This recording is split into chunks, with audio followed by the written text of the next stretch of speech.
उसके लिए उन्होंने बार बार कल्पना की थी कि भारत स्वदेशी होना चाहिए, स्वावलंबी होना चाहिए, भारत का किसान, भारत का मजदूर गौरव के साथ इस देश में रह सके, ऐसी व्यवस्थाएं होनी चाहिए, न्याय मिले और न्याय की व्यवस्था ऐसी हो जो तत्काल संभव हो, ऐसी उन्होंने कल्पना की थी। और एक राम राज्य की प्रस्तुति उन्होंने अपने कल्पना के हिसाब से व्याख्यानों के माध्यम से की थी। गांधी जी से बार बार पूछा जाता था कि आजादी आएगी फिर आप क्या करेंगे, तो कहते थे राम राज्य लाने की काम करूंगा। तो दुर्भाग्य गांधी जी का और हमारे देश दोनों का यह था कि आजादी आने के थोड़े दिन के बाद ही उनकी हत्या हो गई और उनका काम कुछ अधूरा सा छूट गया। गांधी जी की मृत्यु के बाद उसी गांधी जी के कल्पना को साकार करने का काम हम लोगों ने शुरू किया है स्वदेशी अभियान और आंदोलन के माध्यम से। मैं इसी में लगा हुआ। यह अभियान महात्मा गांधी के आश्रम से शुरू हुआ सन 1992 में 8 जनवरी को। गांधी जी का भारत देश में 2 आश्रम, एक तो सेवाग्राम वर्धा है और दूसरा साबरमती अहमदाबाद। सेवाग्राम वर्धा से यह अभियान शुरू हुआ था। भारत देश में इस अभियान की हमें जरूरत क्यों पड़ी? इसकी जरूरत ऐसे पड़ी कि भारत देश आजादी के 60 साल के बाद भी जिन व्यवस्थाओं में चल रहा है वो व्यवस्थाएं स्वदेशी नहीं। जैसे उदाहरण के लिए गांधी जी को एक बार आजादी मिलते ही, जैसे 15 अगस्त 47 को आजादी मिली, उस दिन महात्मा गांधी दिल्ली में नहीं थे, ये हम सब जानते। वो दिल्ली से हजारों मील दूर एक छोटे से गांव में थे। उस गांव का नाम है नोआखाली। ये नोआखाली गांव बंगाल में, अभी वो बांग्लादेश में चला गया। मानते हैं कि 1971 में बंटवारा हो गया तो बांग्लादेश का एक हिस्सा जो पाकिस्तान में चला गया था अब वो बांग्लादेश का हो गया। तो बंगाल के एक छोटे से गांव नोआखाली में थे। ब्रिटिश ब्रॉडकास्टिंग कॉर्पोरेशन का एक बहुत सीनियर रिपोर्टर गांधी जी का इंटरव्यू लेने आया था। तो उसने गांधी जी से प्रश्न पूछा कि अब आजादी आ गई है, क्या होगा, आजादी मिलते ही क्या होगा? तो गांधी जी ने कहा था कि आजादी मिलते ही सबसे पहले अंग्रेजों के बनाए गए जो कानून भारत में चल रहे हैं, इन कानूनों को कलम की एक नोक से हम खत्म कर दें। अंग्रेजों के बनाए हुए जो कानून इस देश में चल रहे हैं, कलम की एक नोक से वो सब कानून हम खत्म कर दें। तो उस अंग्रेजी पत्रकार ने पूछा गांधी जी से कि कितने अंग्रेजी कानून इस देश में हैं जिनको आप खत्म करेंगे? तो गांधी जी ने कहा 34,735। 34,735 कानून अंग्रेजों के जमाने के बनाए हुए, हम उनको कलम की एक नोक से खत्म कर देंगे। अब हमारे देश में स्वराज आ गया। दुर्भाग्य हमारे देश का यह हुआ कि गांधी जी तो खत्म हो गए, लेकिन वो अंग्रेजों के बनाए गए 34,735 कानून आज भी वैसे के वैसे ही चल रहे। उनमें से एक भी कानून खत्म नहीं हुआ।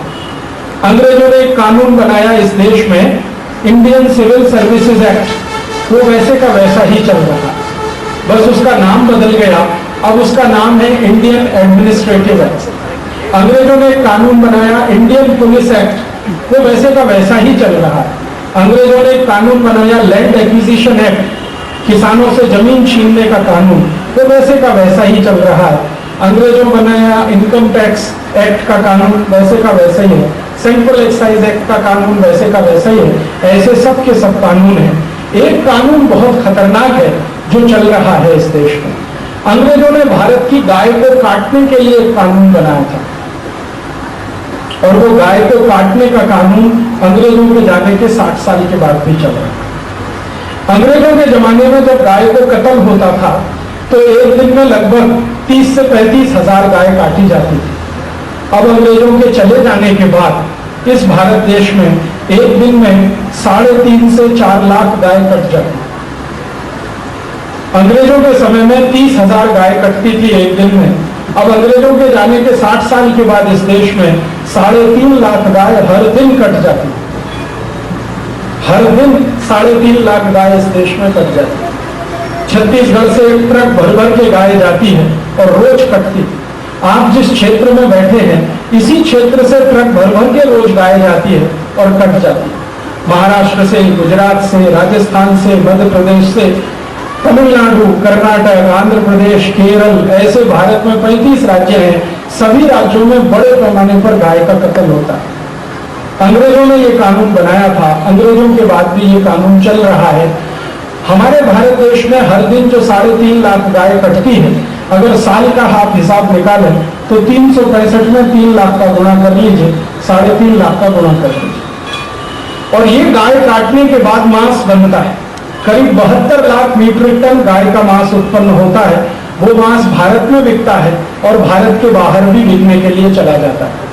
आप जानते हैं कि दुनिया में बहुत बड़ी आबादी है जो गाय का मांस खाती है। जैसे अमेरिका में रहने वाले लोग, यूरोप में रहने वाले लोग बड़े पैमाने पर गाय का मांस खाते हैं। अमेरिका और यूरोप में भी गाय होती है, लेकिन वो अपनी गाय का मांस नहीं खाते। यूरोप और अमेरिका के लोग गाय का मांस खाते हैं, लेकिन हिंदुस्तानी गाय का मांस खाते हैं। वो अमेरिकी गाय का मांस नहीं खाते। क्यों? अमेरिकी और यूरोपियन गाय का मांस खाएं तो बीमारी बहुत भयंकर हो जाती है और उस बीमारी में आदमी की मौत हो जाती है। कारण क्या है? अमेरिकी और यूरोपियन जो गाय है उसको खुद बीमारियां बहुत रहती है। जैसे अमेरिका और यूरोप की गाय को एक बीमारी होती है, उसमें सींग पक जाता है, उसका जो खुर है वो भी पक जाता है, सिर पका, खुर पका उसको कहते हैं। ये बीमारी के कारण वहां जो गाय का मांस होता है उसमें वायरल इन्फेक्शन बहुत होता है और वो वायरल इन्फेक्शन से वाला पीड़ित और दूषित मांस अगर खाए तो खुद को भी बीमारी आती है, वहां लोग मर जाते हैं। इसलिए वो अपने देश की गाय का मांस नहीं खाते। तो उनको गाय का मांस तो खाना, लेकिन अपने देश की गाय का नहीं खाते, भारत की गाय का मांस खाते। तो भारत की सरकार के साथ अमेरिकी और यूरोप की सरकारों ने एक समझौता कर रखा है। उस समझौते के तहत यहाँ गाय कटती है और उसका मांस यूरोप और अमेरिका चला जाता है और वहां उसको खाया जाता है। परिणाम क्या होता है? भारत में अगर गाय कटे और इस गाय का मांस यूरोप और अमेरिका में जाए तो इस देश में गोरक्षा करने वाले, गो संवर्धन करने वाले और गो संरक्षण की बात करने वालों के सामने बहुत बड़ी तकलीफ की स्थिति पैदा हो जाती है। मैं ऐसा ही एक व्यक्ति हूं जो मानता हूं गोरक्षा होनी चाहिए, गो संवर्धन होना चाहिए, गो संरक्षण होना चाहिए, लेकिन हर दिन मुझे ये कचोटता है कि मैं रात को सोकर जब सवेरे उठता हूं तो 3.5 लाख गाय कट चुकी होती। उसके लिए हमारे देश में 3600 कत्ल खाने चलते हैं, जिनको भारत की सरकार ने बाकायदा लाइसेंस दिया हुआ है। 3600 कत्ल खाने ऐसे चलते हैं जिनको सरकार का लाइसेंस है और 36,000 कत्ल खाने ऐसे चल रहे हैं जो बिना लाइसेंस के, गैर कानूनी। तो 36,000 कत्ल खाने गैर कानूनी, 3600 कत्ल खाने कानून के हिसाब से, कुल मिलाकर इतने कत्ल खाने हैं कि गाय का कत्ल होता ही रहता है। एक एक कत्ल खाना इस देश में इतना बड़ा है कि एक ही दिन में 10-10 हजार गाय को काट देते हैं। मैंने मेरी आंखों से देखा है, मुंबई शहर में एक बहुत बड़ा कत्ल खाना है देवनाथ, वहां एक दिन में 10,000 गाय कट जाती है। यहां से ज्यादा दूर नहीं है, कलकत्ता नाम का एक शहर है, बंगाल की राजधानी। कलकत्ता में एक कत्ल खाना है बोरी ग्राम में, वो एक दिन में 15,000 गाय काट देता है। और कलकत्ता के नजदीक में आप जानते हैं बांग्लादेश की सीमा है, तो मैंने बांग्लादेश की सीमा पर जाकर देखा है, हर दिन भारत की हजारों गाय कलकत्ता से या बंगाल की सीमा से बांग्लादेश की सीमा में प्रवेश करती है। प्रवेश करने के 3-4 किलोमीटर के अंदर ही कत्ल खाने लगे हुए हैं लाइन से, और वहां सीधे उनका कत्ल करके मांस को डिब्बों में भर के वापस बेच दिया जाता है। हर दिन ये होता है। एक बार बॉर्डर सिक्योरिटी फोर्स में मेरे बहुत अच्छे दोस्त कमांडिंग ऑफिसर हुए, उन्होंने मुझे ये दिखाने के लिए बुलाया कि तुम आओ और देखो गाय का कत्ल कैसे होता है। तो बंगाल और बांग्लादेश की सीमा पर मुझे वो 8-10 दिन घुमाने के लिए ले गए। सवेरे से शाम तक मैं देखता था, हर जगह जहां सीमा खुली हुई है, हजारों भारत की गाय कसाई लोग हाँक के लेके जाते हैं। बांग्लादेश की सीमा में जैसे ही वो गाय प्रवेश करती है तो तुरंत वहां कत्ल खाने बने हुए हैं और खट काट के उसका मांस डिब्बों में पैक करके वहां से बेच दिया जाता। हर दिन ये होता है। इस देश में जहां भगवान राम का जन्म हुआ हो, जिस देश में भगवान कृष्ण ने जन्म लिया हो और भगवान कृष्ण ने गोपालन को एक आदर्श के रूप में स्थापित किया हो, और इस देश में ग्वाले को सबसे ज्यादा महत्व दिया गया हो, महावीर स्वामी की जो जन्मस्थली हो भारत, जिन्होंने अहिंसा का संदेश सारी दुनिया को दिया हो, महात्मा बुद्ध की जन्मस्थली हो भारत, जिन्होंने अहिंसा की बात सारी दुनिया को बताई हो, उस देश में करोड़ों गायों का कटना बहुत तकलीफ की बात है और सीधे अधर्म के साथ जुड़ा। इस गाय के कत्ल होने से आप बोलेंगे जी फायदा किसको है? इस गाय के कत्ल होने का सबसे बड़ा फायदा कसाईयों को मिलता है। आप जानते हैं कसाई एक गाय छत्तीसगढ़ से 200 रुपए में खरीदता है, 300 रुपए में खरीदता है। 200-300 रुपए में खरीदी हुई गाय को जब काटकर वो मांस के रूप में बेचता है तो उसको 10 से 12 हजार रुपए की इनकम आराम से हो जाती है। तो 200-500 रुपए में गाय मिल जाए और 10-12 हजार रुपए की कमाई हो जाए तो कसाईयों के लिए ये सबसे बड़ा धंधा है। और कसाईयों के संरक्षण के लिए भारत की सरकार काम कर रही है। ये दुर्भाग्य और तकलीफ की स्थिति इस देश में है कि भारत की सरकार कसाईयों के संरक्षण के लिए काम कर रही है और सरकार ये कहती है कि ये कसाई गाय काटते हैं, इसका मांस जब विदेशों में एक्सपोर्ट होता है तो भारत सरकार कहती है हमको उसमें से टैक्स मिलता है, आमदनी होती है, डॉलर्स में आमदनी होती है। तो सरकार और कसाई दोनों एक साथ मिलकर इस देश में गाय को कट रहे हैं, कटवा रहे हैं। और इस देश में सरकार किसी भी पार्टी की आए, आजादी के 60 साल में आपने देखा है सभी पार्टियों की सरकार इस देश में आ चुकी है।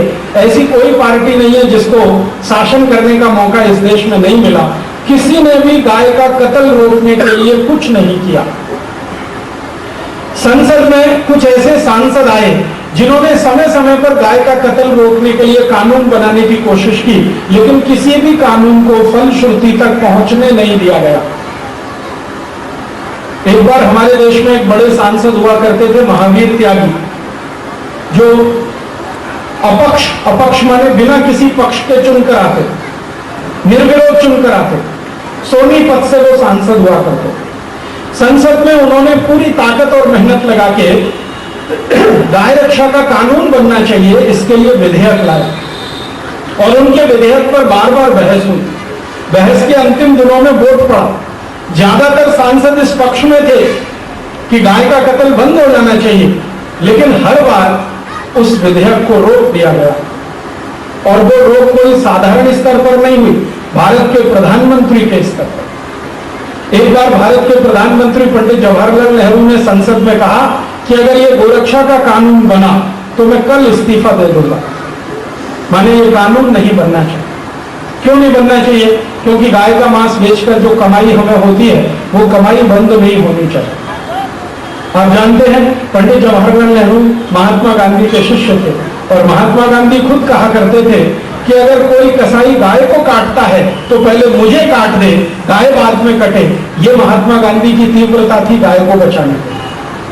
लेकिन दुर्भाग्य महात्मा गांधी का यह था कि वो तो गाय की रक्षा चाहते थे। उनके जो चेले गांधी जी का नाम लेकर सरकार में आए, उन्होंने गाय की रक्षा करने के लिए कभी कुछ नहीं किया। एक बार गांधी जी के बहुत नजदीकतम अनन्य व्यक्तियों में से एक, जिनको गांधी जी प्रथम सत्याग्रही कहते थे, आचार्य विनोबा भावे, उन्होंने अपने जीवन को दांव पर लगाकर मुंबई के कत्लखाने को बंद कराने का, देवनार कत्लखाने को बंद कराने का काम किया था, जहां 10,000 गाय रोज कटती है। और श्रीमती इंदिरा गांधी के सामने आमरण उपोषण किया था। लेकिन आप जानते हैं कि श्रीमती इंदिरा गांधी ने उनकी बात को नहीं सुना और विनोबा जी को यह दुनिया छोड़कर जाना पड़ा।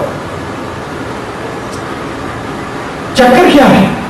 सरकारें क्यों नहीं मानती ये गोरक्षा की बात? इस प्रश्न पर मैं पिछले 10-12 वर्षों से अभ्यास करता हूं कि हमारे देश की सरकारों को क्या तकलीफ है कि गाय का कत्ल अगर बंद हो जाएगा तो सरकार को कितना बड़ा, कोई बहुत बड़ा नुकसान हो जाएगा। तो पता चला कि सरकार को नुकसान तो कुछ बड़ा नहीं होने वाला, क्योंकि गाय की रक्षा अगर होने लगे तो उससे ज्यादा फायदा हो जाएगा। नेताओं को व्यक्तिगत रूप से बड़ा नुकसान हो जाएगा। ये बात सही है, क्योंकि इस देश में जितने बड़े कत्लखाने चल रहे हैं वो सब भारत के नेताओं के पैसे से चल रहे हैं। आप अगर चाहें तो आंध्र प्रदेश के कत्लखानों को देखकर आए।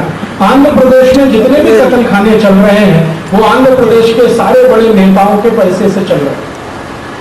कर्नाटक में जो कत्ल खाने चल रहे हैं, बंगाल में जो कत्ल खाने चल रहे हैं, आसाम में जो कत्ल खाने चल रहे हैं, वो सब नेताओं के पैसे से चल रहे हैं। मतलब गाय का कत्ल होके जो आमदनी हो रही है वो भारत के नेताओं की जेब में जा रही है, और ये नेता संसद और विधानसभाओं में हावी है, इसलिए गोरक्षा का कानून बनने नहीं देते।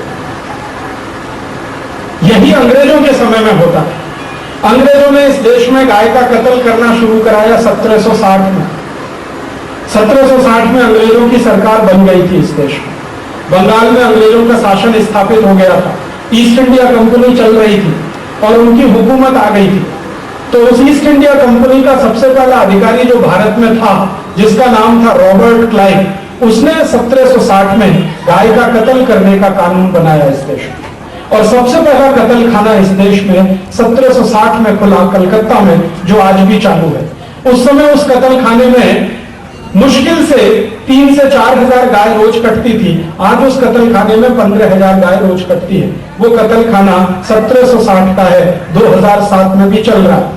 इस कत्ल खाने को खुलवाने वाला जो अंग्रेज था रॉबर्ट क्लाइव, उसको उसके पिताजी ने एक बार पूछा कि तुमने ये भारत में क्या काम शुरू करा दिया, गाय का कत्ल करना। तो उसने कहा इसके 2 फायदे हैं। पहला फायदा यह है कि हम अंग्रेजों को खाने के लिए गाय का मांस मुफ्त में मिल जाता है, इसलिए ये कत्ल खाने हमने शुरू कराए हैं। दूसरा फायदा यह है कि भारत का किसान और भारत देश का पूरा समाज गाय केंद्रित है। ये भारत का पूरा किसान वर्ग और भारत का समाज गाय को अपनी माता मानता है। मां जो है वो सभी व्यवस्था के केंद्र में होती है, तो गाय को माता मानने वाला समाज इस पूरी गाय के आसपास ही घूमता है। तो अगर हम इस केंद्र को ही खत्म कर देंगे तो भारत के समाज को खत्म करना आसान हो जाएगा, और भारत के समाज को खत्म करेंगे तभी भारत हमारा गुलाम बनेगा। इसलिए तो एक तरफ हमको गाय का मांस खाने को मुफ्त में मिलता है, दूसरा भारत की व्यवस्था पूरी की पूरी गाय के चारों तरफ घूमती है, इसलिए गाय को मारना बहुत जरूरी है। ये उसने उत्तर दिया अपने बाप को। थोड़े दिन के बाद रॉबर्ट क्लाइव को इंग्लैंड जाना पड़ा और लंदन की संसद में उसका एक वक्तव्य हुआ। उस वक्तव्य में उसने कहा कि भारत को अगर आर्थिक रूप से समाप्त करना है तो गाय को खत्म करना बहुत जरूरी है। तो लंदन की संसद में उसने 3.5 घंटे का भाषण दिया, हाउस ऑफ कॉमन्स में। तो अंग्रेजों का एक सांसद हुआ करता था, उसका नाम था विलियम विल्बरफोर्स। उसने उसको पूछा कि तुम ऐसा क्यों मानते हो? तो रॉबर्ट क्लाइव ने कहा कि देखिए, भारत की सबसे बड़ी जो अर्थव्यवस्था है वो कृषि है, खेती है। वो आज भी है, आज से 400 साल पहले भी थी। आप जानते हैं कि भारत का जो कुल जीडीपी है 400 साल पहले 80% उसका खेती में से ही आता था। अब आजादी के 60 साल के बाद भी हमारे जीडीपी का लगभग 60% खेती में से ही आता है। तो वो कहता था कि भारत की पूरी अर्थव्यवस्था खेती पर चलती है। खेती है जिसमें से 14,000 वस्तुएं भारत में पैदा होती है। 14,000 चना है, दाल है, मटर है, गेहूं है, चावल है, कपास है, ऐसी 14,000 वस्तुएं भारत के खेत में पैदा होती हैं। इन वस्तुओं को पैदा करने की ताकत गाय के गोबर में है, गाय के मूत्र में है। तो भारत के किसान गाय का गोबर, गाय का मूत्र उपयोग करते हैं। ये वस्तुएं उत्पादन होती हैं, इन्हीं वस्तुओं से उद्योग चलते हैं। आप जानते हैं अगर कपास पैदा होगी तो कपड़ा बनाने की फैक्ट्री चलेगी, टेक्सटाइल इंडस्ट्री चलेगी। जो कपास ही ना हो तो कपड़ा किससे बनेगा? तो अंग्रेज कह रहा है रॉबर्ट क्लाइव कि भारत में जितने भी उद्योग चलते हैं वो सब खेती पर आधारित है, और इन उद्योगों को खेती पर आधारित होने के लिए खेती गाय पर आधारित है। तो अगर गाय को खत्म कर दो तो खेती खत्म हो जाएगी, खेती खत्म हो जाए तो भारत के उद्योग भी खत्म हो जाएंगे। भारत के उद्योग खत्म हो गए तो भारत के लोग गरीबी और बेरोजगारी में फंस जाएंगे, और ये लोग अगर गरीब और बेरोजगार हो गए तो इन सब भारतवासियों को हम कभी भी ईसाई बनाएंगे और ये बहुत खुशी के साथ ईसाई बन जाएंगे। तो भारत का धर्म और संस्कृति हमेशा के लिए मिट जाएगा और ये भारत हजारों साल तक हमारा गुलाम हो जाएगा। ये भाषण रॉबर्ट क्लाइव ने दिया हाउस ऑफ कॉमन्स लंदन में। तो अंग्रेजों की सरकार ने रॉबर्ट क्लाइव को शाबाशी दिया, शाबाश तुमने बहुत अच्छा काम किया, गाय को कत्ल करना शुरू करवा दिया। तो अंग्रेजों ने गाय का कत्ल शुरू कराया तो इसके पीछे उनकी बहुत षड्यंत्रकारी दृष्टि थी कि भारत की कृषि व्यवस्था को खत्म करना, भारत के उद्योग और व्यापार को समाप्त करना, इसलिए गाय को कत्ल करा। गांधी जी ने जब इस देश में स्वदेशी आंदोलन शुरू किया तो गांधी जी का यह संकल्प था कि जिस दिन भारत आजाद होगा, अंग्रेज भारत से छोड़कर जाएंगे, तो इस देश में गाय का कत्ल सबसे पहले बंद किया जाएगा और उसका कानून सबसे पहले बनाया जाएगा। दुर्भाग्य से गांधी जी चले गए, वो गाय का कत्ल करने वाला कानून आज तक नहीं गया, वो कानून आज भी चल रहा है। और कानून कैसा विचित्र है, कानून ऐसा है कि अगर आप गाय को डंडे से मारो तो आपको जेल हो जाएगी, लेकिन गाय को कत्ल कर दो तो कुछ नहीं होने वाला। आपको सुनकर हंसी नहीं आती? कैसा विचित्र कानून। गाय को डंडे से मारोगे तो जेल हो जाएगी। पशु क्रूरता अधिनियम के तहत, एनिमल क्रूएलिटी एक्ट, गाय को डंडे से मारा तो जेल में जाना पड़ेगा, लेकिन उसको तलवार से काट दो तो कोई फर्क नहीं पड़ता, क्योंकि कानून है कि गाय का कत्ल करो। तो इसलिए कसाई क्या करते हैं, गाय को डंडे से नहीं पीटते, उसको सीधे ही काट देते। और आज तक किसी कसाई को इस देश में सजा नहीं होती, जेल नहीं होती। तो ये जो कानून अंग्रेजों के समय से चला आ रहा, आजादी के 60 साल के बाद भी भारत की संसद ने इस कानून को नहीं बदला, तो मेरे जैसे कुछ लोगों ने इस कानून को बदलने का काम करने का प्रयास किया। और आज से लगभग 8 साल पहले भारत के सुप्रीम कोर्ट में एक मुकदमा किया। पहले हाई कोर्ट में एक मुकदमा हुआ, गुजरात के उच्च न्यायालय में एक मुकदमा किया गया, और वो मुकदमा गुजरात उच्च न्यायालय में चला। उस मुकदमे में कसाई लोग हार गए और हमारे जैसे लोग जीत गए। हम जीत गए, कसाई हार गए। गुजरात उच्च न्यायालय ने फैसला दिया कि गाय का संरक्षण होना चाहिए, संवर्धन होना चाहिए, कत्ल इसका बंद होना चाहिए। तो कसाईयों ने क्या किया, इस मुकदमे के खिलाफ सुप्रीम कोर्ट में अपील किया, और सुप्रीम कोर्ट में इस मुकदमे को लड़ने के लिए 3 संस्थाएं तैयार हुई। एक संस्था अखिल भारत कृषि गो सेवा संघ, इसका मुख्य कार्यालय सेवाग्राम वर्धा में।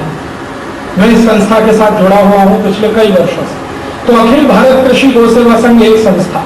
दूसरी संस्था तैयार हुई अहिंसा आर्मी ट्रस्ट, एक बहुत बड़े जैन संत हैं आचार्य श्री विद्यासागर जी महाराज, आपने शायद उनका नाम सुना होगा, दिगंबर जैन संत है, उनकी बनाई हुई संस्था है अहिंसा आर्मी ट्रस्ट। और एक तीसरी संस्था गुजरात सरकार। तो अखिल भारत कृषि गो सेवा संघ, अहिंसा आर्मी ट्रस्ट और गुजरात सरकार, तीनों ने मिलकर भारत के सब कसाईयों के खिलाफ सुप्रीम कोर्ट में मुकदमा किया। उस मुकदमे में कसाईयों की तरफ से यह था कहने का कि गाय का कत्ल करना हमारा मौलिक अधिकार है, फंडामेंटल राइट, कोई इसे कैसे छीन सकता है। और कसाईयों ने कहा कि यह हमारा मौलिक अधिकार इसलिए है कि हमारा जीवन इसी से चलता है, और जीवन जीने का अधिकार अगर संविधान में है तो गाय का कत्ल करना हमारा मौलिक अधिकार, इसे कोई नहीं छीन सकता। इस आधार पर उनका मुकदमा था। हम लोगों ने जब सुप्रीम कोर्ट में यह बहस किया तो हमारे सुप्रीम कोर्ट को यह कहना था कि अगर गाय का कत्ल करना इन कसाईयों का मौलिक अधिकार है तो जेब काटना मेरा मौलिक अधिकार है, क्योंकि मेरे पास कोई रोजगार नहीं है। हमने तो सुप्रीम कोर्ट को कहा कि अगर ये कसाई कहते हैं कि अपना जीवन चलाने के लिए गाय का मांस बेचना इनका मौलिक अधिकार है, तो मैं कहता हूं कि जेब काटना मेरा मौलिक अधिकार है, क्योंकि मेरे पास कोई रोजगार नहीं है, मैं बेरोजगार आदमी हूं और पढ़ा लिखा बेरोजगार। भारत सरकार ने मुझे इंजीनियरिंग पढ़ाया है और इंजीनियरिंग पढ़कर मैं निकला हूं, लेकिन मेरे पास कोई काम नहीं है। और मेरे जैसे इस देश में लाखों नौजवान हैं जिनके पास कोई काम नहीं है, तो मैं कल को जेब काटना शुरू करूं और मैं कहूं कि ये मेरा मौलिक अधिकार है, तो क्या सुप्रीम कोर्ट इसको स्वीकृति देगा? दूसरी बात, कल को मैं ये कहना शुरू कर दूं कि जी मेरे खाने पीने की व्यवस्था मुझे करनी है और रोजगार मेरे पास है नहीं, तो मैं किसी के घर में डकैती डालता हूं और वो मेरा मौलिक अधिकार है, तो क्या सुप्रीम कोर्ट इसकी परमिशन देगा? मैं किसी की जेब काटूं, किसी के घर में डकैती डालूं, किसी के घर में चोरी करूं, किसी को मार पीट के उसका धन छीन लूं, गरीबों को सताऊं और अमीरों को डरा के उनसे पैसे वसूलना शुरू करूं, गुंडागर्दी शुरू कर दूं, और मैं कोर्ट को कहूं कि ये मेरा मौलिक अधिकार है क्योंकि मेरे पास कोई रोजगार नहीं है, मुझे अपना भरण पोषण करना ही है, तो इस देश के जितने भी क्रिमिनल लॉज हैं सीआरपीसी के, वो सब बेकार हो जाएंगे, क्योंकि हर एक क्रिमिनल यही कहेगा कि ये मेरा मौलिक अधिकार है। मैं जेब कतरे को पकड़ के लाऊंगा, कोर्ट के सामने वो खड़ा होकर रोने लगेगा, साहब जी ये तो मेरा मौलिक अधिकार है। मैं किसी डकैत को पकड़ के लाऊं, किसी चोर को पकड़ के लाऊं, किसी गुंडे मवाली को पकड़ के लाऊं, सब यही कहेंगे कि ये तो हमारा मौलिक अधिकार है। तो फिर क्रिमिनल लॉस का क्या होगा, आईपीसी का क्या होगा, सीआरपीसी का क्या होगा? तब सुप्रीम कोर्ट को सोचने के लिए एक मुद्दा मिला। उन्होंने कहा yes you have some valid points. तो मैंने कहा आप हमारा पिटीशन एडमिट करें। कोर्ट ने पिटीशन एडमिट किया। 7 बरस उस पर बहस चली, 7 साल। और 7 साल ये बहस ऐसे चली कि जो कसाई थे उनके पास हिंदुस्तान के सारे बड़े वकील, ऐसे ऐसे वकील जो एक दिन में 25 लाख रुपए फीस लेते। सोनी सुराब जी 25 लाख रुपए की फीस है एक मुकदमे की। कपिल सिब्बल 20 लाख रुपए की फीस है। महेश जेठमलानी, राम जेठमलानी का बेटा, बाप बेटे दोनों, बाप लेता है 25 से 30 लाख, बेटा लेता 10 से 15 लाख, और उसकी बहन है तीसरी, वो भी। तो सारे बड़े वकील कसाईयों के साथ, और हमारी हालत ऐसी कि वकील ही नहीं हमारे पास, क्योंकि फीस देने के लिए पैसा नहीं। तो अदालत को हमने कहा कि हमारे पास तो जी कोई वकील नहीं है, तो क्या करेंगे? तो अदालत ने पूछा अच्छा हम आपको अदालत की तरफ से वकील दिलवा दें। हमने कहा बहुत अच्छा होगा, आप अदालत का कोई वकील दे दो, नहीं तो आप हमको ही मौका दे दो, हम ही बहस करेंगे अदालत। तो उनका ठीक है आप बहस कर लो, और आपको जरूरत पड़े तो हम एमिकस क्यूरी देंगे। एमिकस क्यूरी होता है अदालत के द्वारा दिया गया वकील। जो पैसे नहीं रख सकते उनको अदालत का वकील चाहिए।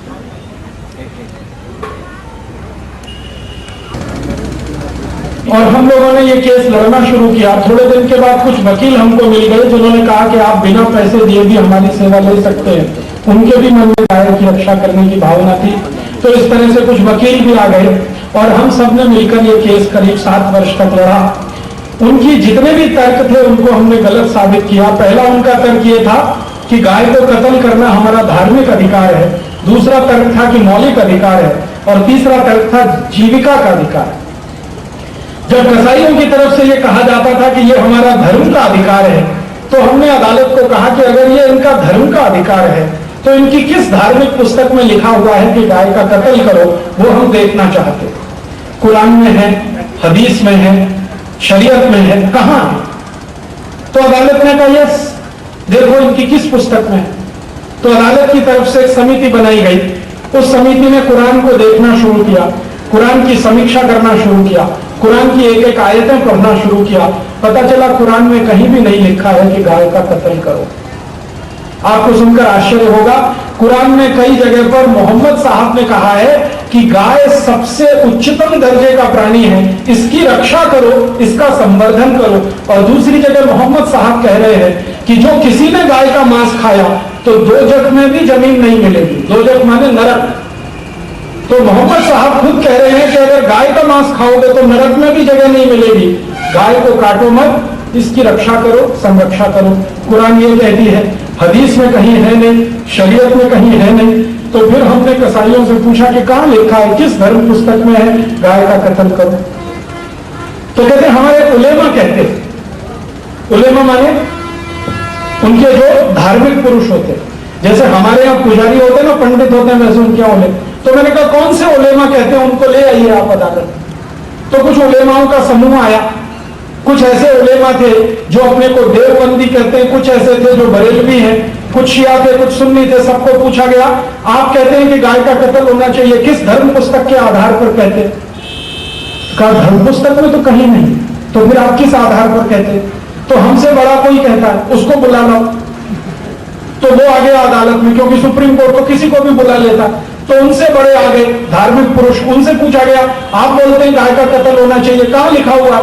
तो वो मक्का मदीना में कोई कहता, चलो उनको बुला लो मक्का मदीना से। तो इन्होंने कहा मक्का मदीना जाना आना बहुत खर्चा लगेगा। अदालत ने कहा खर्चा हमारा होगा, आप लेके आओ। मक्का मदीना से आ गए, उनको पूछ लिया आप बताइए जी क्यों कहते हैं गाय का कत्ल होना चाहिए? हमने कभी सुना था, कब सुना था? 200 बरस पहले, 300 बरस पहले। किसने कहा था याद नहीं। आप जरा सोचो, बिना किसी आधार के, बिना किसी तर्क के पिछले 300-400 साल से यह बात चली आ रही है कि गाय का कत्ल करना मुसलमानों का धार्मिक अधिकार है, जबकि उनकी किसी धर्म पुस्तक में यह नहीं है। फिर हमने अदालत को कहा कि अगर आप हमको इजाजत दें तो हम इसके उल्टे कुछ तथ्य प्रस्तुत करना चाहते हैं।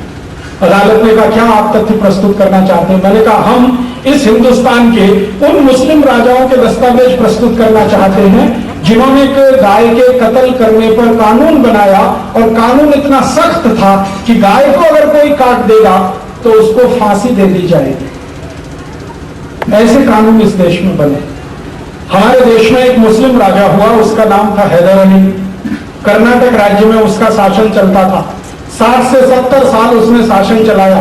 उसके राज्य में कानून था कि अगर कोई कसाई गाय को काट देगा तो हैदर अली उसकी गर्दन काट देगा, ये कानून। और हैदर अली ने अपने राज्य में ऐसे सैकड़ों कसाईयों की गर्दन काटी थी जिन्होंने गाय को काटा। बाद में हैदर अली का बेटा आया टीपू सुल्तान। टीपू सुल्तान ने जब राज्य चलाया तो इसने इस कानून को थोड़ा हल्का कर दिया। उसने कहा यह गर्दन काटना तो बड़ा काम है, हाथ काट दे। तो टीपू सुल्तान के समय में जो भी कोई कसाई गाय काटता था, टीपू सुल्तान उसके दोनों हाथ काट देता।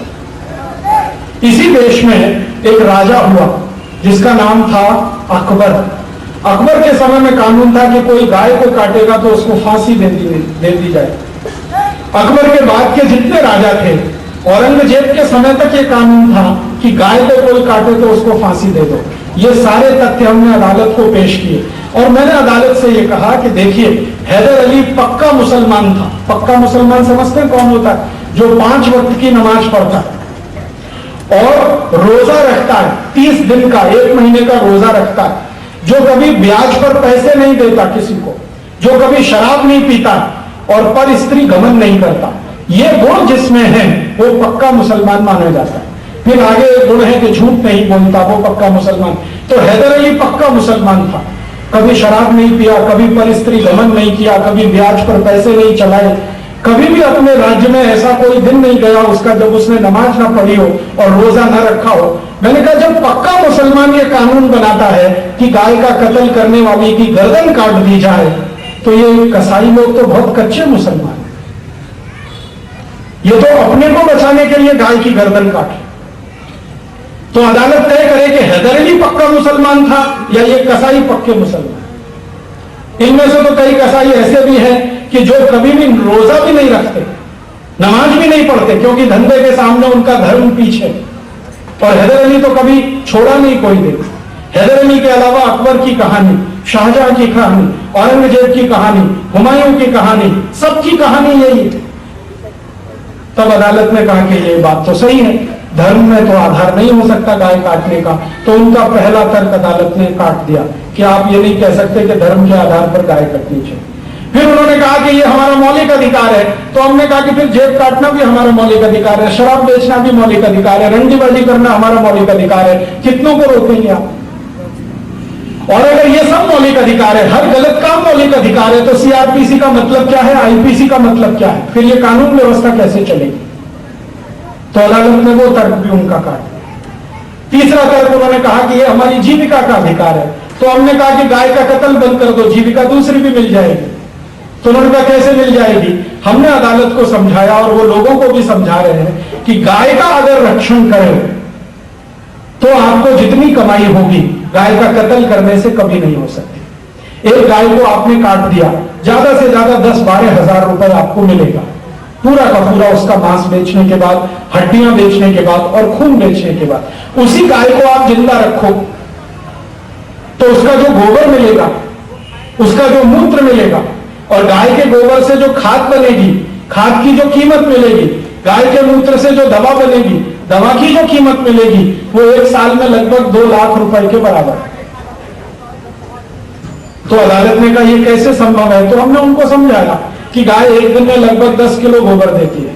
गाय के 1 किलो गोबर से 33 किलो खाद बनती है और 1 किलो खाद 6 रुपए में बिकती है। तो हर दिन की 200 रुपए की खाद है 1 किलो गोबर की, और 10 किलो गोबर देती है तो 2000 रुपए रोज की खाद है गाय के गोबर की।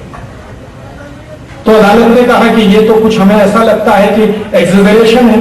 हमने कहा आप आईसीआर के वैज्ञानिकों को बुला लो, उनको टेस्ट करवा। तो अदालत ने गाय का गोबर भेजा टेस्ट करने के लिए। तो वैज्ञानिकों ने कहा कि इसमें 18 माइक्रो न्यूट्रिएंट्स हैं, नाइट्रोजन है, फास्फोरस है, पोटेशियम है, कैल्शियम है, मैग्नीशियम है, आयरन है, सिलिकॉन है, कोबाल्ट है, मोलिब्डेनम है।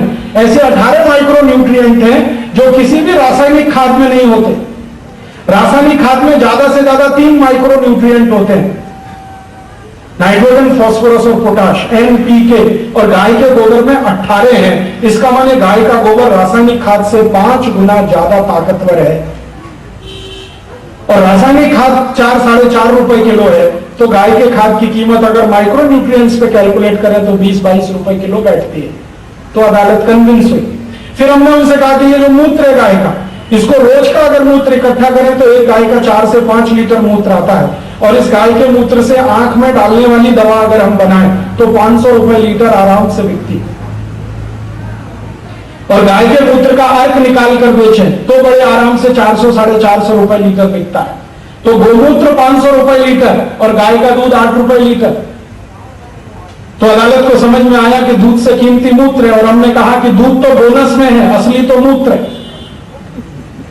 क्योंकि गाय दूध तो मुश्किल से अपनी जिंदगी के कुछ ही दिन देती है, आप जानते हैं, हमेशा दूध नहीं देती है, लेकिन मूत्र तो जीवन के आखिरी दिन तक देती है, गोबर तो जीवन के आखिरी दिन तक देती है। तो एक गाय के मूत्र से कितनी मेडिसिन बन सकती है, गाय के गोबर से कितनी औषधि बन सकती है, वो सब कैलकुलेशन करके हमने बताया। और अदालत को कहा कि इस गाय के गोबर से गैस बनती है, उस गैस से हम गाड़ियां चला सकते हैं, मोटर गाड़ियां चला सकते हैं, क्योंकि गाय के गोबर में मीथेन गैस है, और मीथेन गैस से सबसे अच्छे तरीके से गाड़ियां चलती है। और अगर हम डीजल से गाड़ी चलाएं तो 3.5 से 4 रुपए लीटर का खर्च आता है, गाय के गोबर से गाड़ी चलाएं तो 50 पैसे किलोमीटर का खर्च आता है। और उस गैस से निकल जाने के बाद जो कचरा बचता है उससे खाद बन जाता है, वो 6 रुपए किलो बिक जाता है। तो आम के आम गुठलियों के दाम। तो अदालत को यह बात समझ में नहीं आई, वो थोड़ा इधर उधर करते थे। तो हमारे एक वकील ने कहा कि आपको ऐसा करो, ये जो जज है ना, इनकी कार में ही वो लगा दो आप गाय की गैस, गोबर गैस, इनको जब भरोसा हो जाएगा तो ये मान ले। तो सुप्रीम कोर्ट के रजिस्ट्रार जनरल की गाड़ी में हम लोगों ने गोबर गैस की टंकी लगवाई, और उसमें गाय का गोबर से निकाला हुआ गैस भरवा के चलाना शुरू किया। 3 महीने वो गाड़ी चलती रही, तब अदालत को भरोसा हुआ कि गाय के गोबर की गैस से गाड़ी चल सकती। फिर हमने उनको कैलकुलेशन बताया कि अगर सारे देश की गाय का कत्ल बंद हो जाए तो इसका कुल गोबर हम इकट्ठा करें, उस गोबर से गैस बनाना शुरू करें, उस गैस को गाड़ियों में जलाना शुरू करें, तो डीजल और पेट्रोल का हर साल का करोड़ों रुपए का खर्चा बच जाएगा, और इससे पर्यावरण का प्रदूषण भी मिट जाएगा। तो ये सब बातों को कन्विंस करने में 7 साल लगा अदालत को। 7 साल तक ये केस चलता रहा, 7 साल इसकी सुनवाई होती रही। 7वें साल के अंत में जाकर अदालत ने जब कसाईयों को पूछा कि अब आपके पास कहने के लिए क्या है, आप गाय काटते हैं तो 12,000 की कमाई होती है, और ये गाय की रक्षा करते हैं तो 2 लाख रुपए साल की कमाई होती है। अगर गाय की उम्र 20 साल मान ली जाए तो 40 लाख रुपए की कमाई गाय देती है। तो आर्थिक रूप से तो इनकी बात ज्यादा मजबूत है, गाय का संरक्षण करना, संवर्धन करना। तब कसाईयों ने ट्रम्प कार्ड खेला, और वो ट्रम्प कार्ड बताए क्या है? मुस्लिम वोट का। इन्होंने क्या किया कि हिंदुस्तान की राजनीतिक पार्टियों के पास संदेश भेजा कि अगर हम ये केस हार गए तो आपको वोट नहीं देंगे। तो उन्हीं पार्टियों को हमने संदेश भेज दिया कि अगर हम ये केस हार गए तो हिंदुस्तान में आपको रहने नहीं देंगे, आप तय करो। तो इन पार्टियों के नेताओं ने पता हमसे पूछा आप कैसे नहीं रहने देंगे?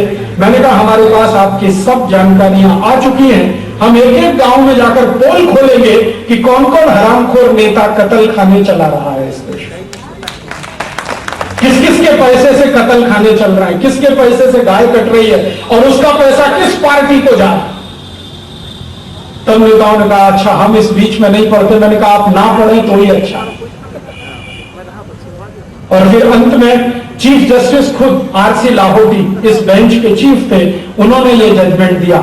25 अक्टूबर 2005 को ये जजमेंट आया, और सुप्रीम कोर्ट ने इस देश में एक इतिहास बना दिया। उन्होंने कहा कि गाय का कत्ल करना संवैधानिक पाप है, धार्मिक नहीं, संवैधानिक पाप है। और सुप्रीम कोर्ट ने कहा कि गाय का संरक्षण करना और संवर्धन करना इस देश के हर एक नागरिक का संवैधानिक कर्तव्य है। अब तक हमारे देश में संवैधानिक कर्तव्य क्या थे? तिरंगे झंडे का सम्मान करना, यह हमारा संवैधानिक कर्तव्य है। भारत के क्रांतिकारियों का सम्मान करना, यह हमारा संवैधानिक कर्तव्य है। भारत की मुद्रा रुपए का सम्मान करना ये हमारा संवैधानिक कर्तव्य है।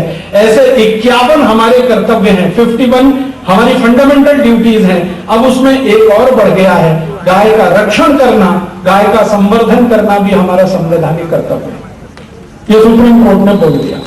दूसरी तरफ सुप्रीम कोर्ट ने कहा कि भारत की 35 राज्यों की सरकार के ऊपर यह जिम्मेदारी है कि वो गाय का कत्ल अपने अपने राज्य में बंद कराए, और अगर किसी राज्य में गाय का कत्ल होता है तो उस राज्य के मुख्यमंत्री की जवाबदारी है, राज्यपाल की जवाबदारी है, चीफ सेक्रेटरी की जवाबदारी है कि वो अपनी ड्यूटी पूरी नहीं कर रहे हैं।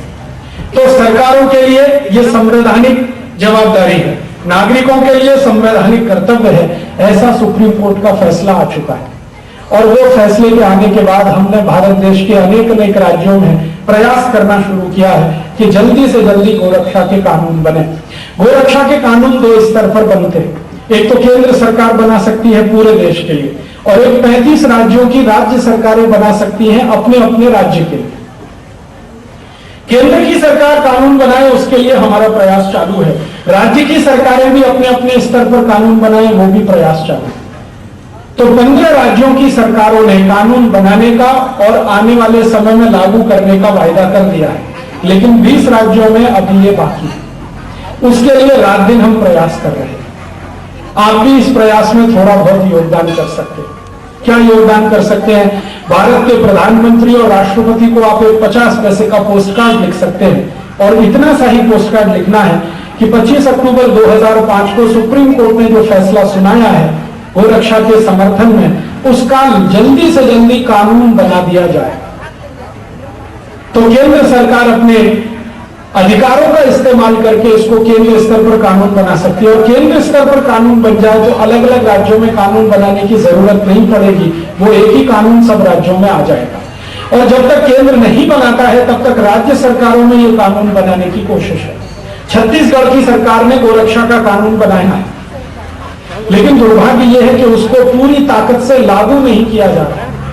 कानून तो बन गया है कि गाय नहीं कटनी चाहिए, लेकिन छत्तीसगढ़ की सरकार ताकत लगा के इसको लागू नहीं करा रही है, इसलिए छत्तीसगढ़ की गाय आज भी कटती चली जा रही है। तो अब छत्तीसगढ़ सरकार पर लगातार दबाव बनाइए कि ये गाय को काटने का जो कानून आपने बनाया, इसको पूरी ताकत से अमल में लाइए, और इसको अमल में लाने के लिए पुलिस के महकमे को पूरी ताकत से दुरुस्त करने की जरूरत है। क्योंकि आप जानते हैं कसाई और पुलिस मिले हुए हैं, कसाई पुलिस को पैसा खिलाते हैं, पुलिस गाड़ी की गाड़ी उनकी छोड़ती चली जाए। तो इसके लिए आप सतत यहाँ के मुख्यमंत्री और राज्यपाल पर दबाव बना सकते हैं। तो मेरी दूसरी विनती है कि एक पत्र आप मुख्यमंत्री को लिखें छत्तीसगढ़ सरकार के, और एक पत्र भारत के प्रधानमंत्री को लिखें। दोनों का पता आपको मालूम है, बहुत सरल है। उस पर अगर आपका पत्र जाता है, ऐसे 10,000, 15,000, 20,000, 25,000 पत्र अगर पहुंच जाते हैं, तो सरकारों के सामने एक संकट खड़ा होता है। वो कैलकुलेशन ये करते हैं कि ये एक पत्र आया, इसका माने कोई एक परिवार के व्यक्ति ने लिखा, इसका माने परिवार की इसमें सहमति है, तो एक पत्र आना माने 5 वोट उनके कम हो जाएंगे। इस हिसाब से नेता सोचते हैं। 10,000 पत्र अगर मुख्यमंत्री के पास गए तो 50,000 वोट कम हो जाएंगे। 20,000 पत्र गए तो 1 लाख वोट कम हो सकते हैं। 40,000 पत्र गए तो 2 लाख वोट कम हो सकते हैं। तो मुख्यमंत्री सोचते हैं कि इतने वोट कम हुए तो बहुत सारी सीट हाथ से निकल जाएगी, तब उस दबाव में आकर वो इसको काम करेंगे। और यही हालत प्रधानमंत्री की है। तो हम बोलेंगे क्या मुख्यमंत्री प्रधानमंत्री हमारे पत्र को पढ़ेंगे? बराबर पत्र पढ़ा जाता है। 50 पैसे का आप पोस्ट कार्ड भी लिखेंगे तो सरकार के पास वो जाता है, उसको बाकायदा पढ़ा जाता है, और पढ़ने के बाद उस पर क्या कार्यवाही हुई, सेक्रेटरी ये बात मुख्यमंत्री और प्रधानमंत्री को बताता है। आप जानते हैं हर हफ्ते में कैबिनेट की मीटिंग होती है, हर हफ्ते, वो राज्य का हो या केंद्र का। उस कैबिनेट की मीटिंग में मुख्यमंत्री का सेक्रेटरी हो या प्राइम मिनिस्टर का, वो मीटिंग में बताता है कि आज इतने 1000 पत्र आए, या पिछले हफ्ते इतने 1000 पत्र आए, उनका ये विषय था, हमने उस पर ये कार्यवाही की। तो आप ये मत मानिए कि आपके एक पत्र का कोई ताकत नहीं है, बहुत बड़ी ताकत है। इतनी ताकत है कि सरकार आपकी बात सुनने को मजबूर है। लेकिन महत्व की बात यह है कि इतने पत्र जाने चाहिए, 1-2 पत्र नहीं, 10-20 हजार 50,000 पत्र चले जाए। तो ये आप कैसे कर सकते हैं? आप अपने परिवार के 5 लोगों को कहें, पड़ोसी के परिवार को कहें, अपने गांव को कहें, पड़ोसी गांव को कहें, रिश्तेदारों को कहें, नातेदारों को कहें, मित्रों को कहें, परिचितों को कहें, जो भी मानते हैं कि गाय की रक्षा होना चाहिए वो सबको कहें। यह एक तरीका है। और एक दूसरा तरीका है गाय की रक्षा हो इस देश में, वो संवर्धन हो। वो ये है कि गांव के किसानों को हम ये बात समझाना शुरू करें कि भाई गाय बेचना बंद करो। जिस गाय को तुम कसाई को 200-300 रुपए में बेच रहे हो, वो गाय तुमको 40 लाख रुपए देने वाली है। ये बात अगर किसानों को समझ में आ जाए तो फिर कोई किसान अपनी गाय को नहीं बेचेगा। तो वो कहेगा कैसे? तो आप उसको समझा दो कि इस गाय का मूत्र इकट्ठा करना शुरू करो। उस गाय के मूत्र से 48 किस्म की दवाएं बनती हैं, वो दवाएं बनाना शुरू करो। तो किसान कहेगा जी दवा बनाना मुझे नहीं आता, तो मेरे जैसे लोग उसको ट्रेनिंग देने को तैयार है। इस देश में ऐसे मेरे जैसे हजारों कार्यकर्ता हैं जो गांव-गांव में जाकर किसानों को सिखाते हैं, मुफ्त में सिखाते हैं, बिना किसी शुल्क के सिखाते हैं कि गाय के मूत्र से दवा कैसे बनाना, और वो 48 दवाएं बनाना सीख सकते हैं। फिर उन दवाओं को बेचने के लिए लाइसेंस की जरूरत पड़ती है। वो लाइसेंस गो सेवा आयोग देता है और आयुर्वेद विभाग देता है। 350 रुपए में वो लाइसेंस मिल जाता है। आसानी से वो दवाएं आप बाजार में बेच सकते हैं। तो ये कोई बड़ा मुश्किल का काम नहीं। सिखाने वाले भी हैं, सीखने वाले भी हैं। बस सीखने और सिखाने वाले के बीच का ब्रिज आप बन जाइए, उनके बीच में कोई संपर्क करा दीजिए, तो बहुत बड़ा काम हो जाए। और गांव के किसानों को आप ये समझाइए कि ये गाय का मूत्र तुम्हारे अपने जीवन में उपयोग करो तो तुम्हारी बहुत सारी बीमारियां ठीक हो जाए। तो वो पूछेगा कैसे ठीक हो जाए? तो आप उसको समझा दीजिए। बहुत सरल बात है जो मैं आपको समझाता हूं, वो ये कि गाय के मूत्र में वो सब दवाएं हैं जो शरीर की प्रतिकारक शक्ति को बढ़ाती हैं। आप बीमार कब पड़ते हैं? जब शरीर की प्रतिकारक शक्ति कम हो जाती है। बीमार होने का एक ही सिद्धांत है कि जब शरीर की प्रतिकारक शक्ति कम होगी आप बीमार पड़ेंगे। प्रतिकारक शक्ति कम होने के 2 कारण हो सकते हैं, एक बाहरी और एक आंतरिक। अंदर से शरीर में कोई कारण हो सकता है और बाहर का भी कोई कारण हो सकता है। बाहर का कारण क्या है? वायरल इंफेक्शन, बैक्टीरियल इंफेक्शन, ये बाहर का कारण है। अंदर का कारण कुछ भी हो सकता है। ये दोनों बाहरी और आंतरिक कारणों को दूर करने की ताकत गाय के मूत्र में है। और उस गाय के मूत्र को पीते ही प्रतिकारक शक्ति बढ़ती है और गंभीर से गंभीर रोग ठीक हो जाते हैं। मैं पिछले 6-7 साल से गोमूत्र चिकित्सा करता हूं। गांधी जी के आश्रम में सेवाग्राम में रहते हुए मैंने ये सीखा। और गोमूत्र चिकित्सा से पिछले 5 से 6 वर्षों में हजारों लोगों को ठीक किया है, बिना एक पैसा खर्च किए हुए, गंभीर बीमारियों में। क्या क्या बीमारियों में? सबसे गंभीर एक बीमारी है दमा, अस्थमा। आप जानते हैं एलोपैथी का कोई भी डॉक्टर दमा ठीक करने की गारंटी नहीं लेता। हर एक एलोपैथी डॉक्टर बोलता है कि दमा ठीक होता है, लेकिन मरीज के मर जाने के बाद। सभी डॉक्टर बोलते हैं दमा वो बीमारी है जो दम निकलने के बाद ही जाती है, अर्थात एलोपैथी में दमा का इलाज नहीं है। एलोपैथी के डॉक्टर आपको जितनी भी गोलियां और दवा खिलाएंगे वो सब दमा को दबाने वाली हैं, कंट्रोल करके दमा को रखेंगे, ठीक नहीं कर सकते। उस दमा अस्थमा का एक बड़ा भाई है ट्यूबरकुलोसिस। ट्यूबरकुलोसिस के बारे में आप जानते, रोज टीवी में जाहिरात आता है, डॉट की गोली खाओ, इसकी गोली खाओ, लेकिन लोग फिर भी हर साल इस देश में मर जाते हैं लाखों की संख्या में ट्यूबरकुलोसिस, क्योंकि कई बार वो उनको ठीक इलाज नहीं कर पाती है दवा। ये दमा, अस्थमा और ट्यूबरकुलोसिस, इन तीनों पर मेरा 6 साल का तजुर्बा है, अनुभव है और एक्सपेरिमेंट है कि गाय के मूत्र से ये तीनों बीमारियां जड़ से खत्म हो जाती, जड़ से खत्म हो जाती, हमेशा के लिए ये बीमारी चली जाती। गाय के मूत्र की इतनी शक्ति है। तो आप बोलेंगे क्या करना पड़ता है? तरीका उसका बहुत सरल है। जिसको भी दमा है, अस्थमा है, ट्यूबरकुलोसिस है, उसको आधा कप गाय का मूत्र पीने को बोलिए। रोज सुबह आधा कप गाय का मूत्र पीना, बस इतना ही करना। कितने दिन पीना? 3 महीने पीना, 90 दिन। 90 दिन अगर आधा कप गोमूत्र उसने पिया तो 91वें दिन आप देखना दमा, अस्थमा, ट्यूबरकुलोसिस तीनों ठीक रहेगा। और उसके बाद वो गोमूत्र पीना बंद कर दे, जिंदगी में दोबारा उसको कभी भी दमा, अस्थमा, ट्यूबरकुलोसिस नहीं। इतनी अच्छी चिकित्सा है गाय के मूत्र से। ऐसे ही एक बीमारी है, बहुत बहुत खराब बीमारी है, मूलव्या, बवासीर, बगंदर, पाइल्स, हेमोरॉइड्स। ये बीमारी में गाय का मूत्र पिलाना शुरू करो, इसी तरह से आधा कप 2.5 से पौने 3 महीनों में ये बीमारी ठीक कर जाए। किसी को चर्म रोग हुआ है, सोराइसिस, इचियोसिस, एक्जिमा, ये तीनों बीमारियां गाय के मूत्र की मालिश करने से ही ठीक हो जाती। अगर किसी को कब्जियत है, कॉन्स्टिपेशन, पेट साफ नहीं होता, 15 दिन उसको गोमूत्र पिला दो, उसके बाद हमेशा के लिए ये बीमारी मिट जाए। कोई ऐसे लोग हैं जिनको सालों साल से सर्दी, खांसी, जुकाम है, हर 2 दिन में सर्दी हो जाती है, हर 4 दिन में खांसी हो जाती है, हर महीने में 2-3 बार हो जाती है, जैसे ही मौसम बदलता है सर्दी, खांसी, जुकाम हो जाता है, उनको आप 15-20 दिन गोमूत्र पिला दो, उसके बाद ये बीमारी कभी नहीं आती। एक बहुत खराब बीमारी है, छोटे बच्चों में होती है, पेट में कीड़े पड़ जाते हैं, पेट के कीड़े पड़ जाते हैं, कृमि हो जाते हैं। बच्चों को 1-1 चम्मच गोमूत्र 8-10 दिन सवेरे खाली पेट पिला दो, उसके बाद जिंदगी में कभी पेट के कीड़े नहीं पड़े। महिलाओं को सिर में खाज हो जाती है, खुजली हो जाती है, पुरुषों को भी हो जाती है, बालों में डैंड्रफ हो जाता है, रूसी हो जाती है। गाय के मूत्र को पानी में घोलकर अगर उससे मालिश कर लो तो बालों के डैंड्रफ और रूसी खत्म हो जाती है, बाल टूटने बंद हो जाते हैं।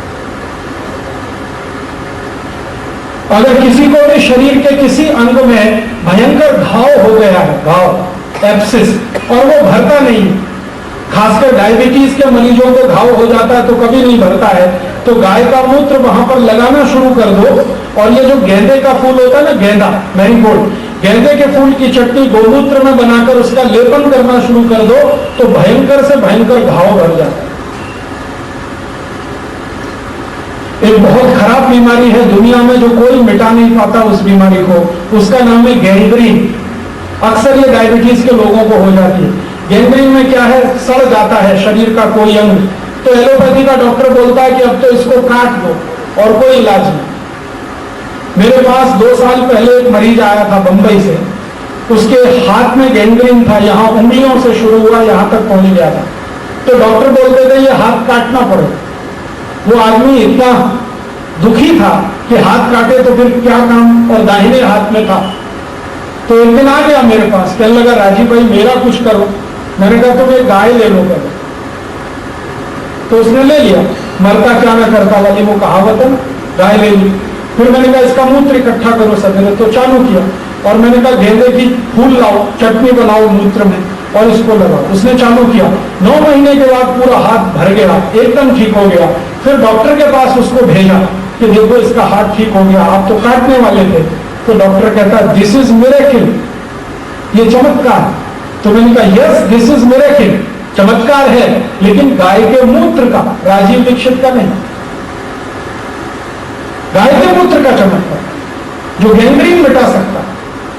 गैंग्रीन में आप जानते हैं सेल्स डैमेज हो जाते हैं, रीजनरेट नहीं होते, नए कोशिकाएं नहीं बनती हैं, लेकिन गोमूत्र और गेंदे के फूल की चटनी से नई कोशिकाएं बन जाती। धीरे धीरे 6 साल मुझे हो गए हैं, मैं गोमूत्र की चिकित्सा कर रहा हूं। 108 रोगों में गोमूत्र चिकित्सा के अद्भुत परिणाम आ रहे हैं। अब मेरे मन में इतना कन्विक्शन है कि अगर जो बात मैं आपको बता रहा हूं, ये बात अगर गांव गांव तक पहुंच जाए तो कल से ही किसान गोमूत्र का उपयोग शुरू कर देंगे और गाय बेचना बंद हो जाए। बस इतनी ही देर है कि गांव तक ये जानकारी पहुंचनी चाहिए। इसलिए मैं आपसे निवेदन करने आया कि आप छत्तीसगढ़ के 16 जिलों से आए हैं, किसी न किसी गांव से आप आए हैं, आप अपने अपने गांव में ये बात बोलना शुरू करते हैं तो बहुत बड़े परिणाम इसके आएंगे। गांव के लोग गोमूत्र की चिकित्सा शुरू कर देंगे। जब परिणाम उनको दिखाई देंगे तो गोमूत्र का महत्व समझ में आएगा। महत्व समझ में आएगा तो वो समझेंगे कि गाय अब बेचनी नहीं चाहिए क्योंकि मूत्र कीमती।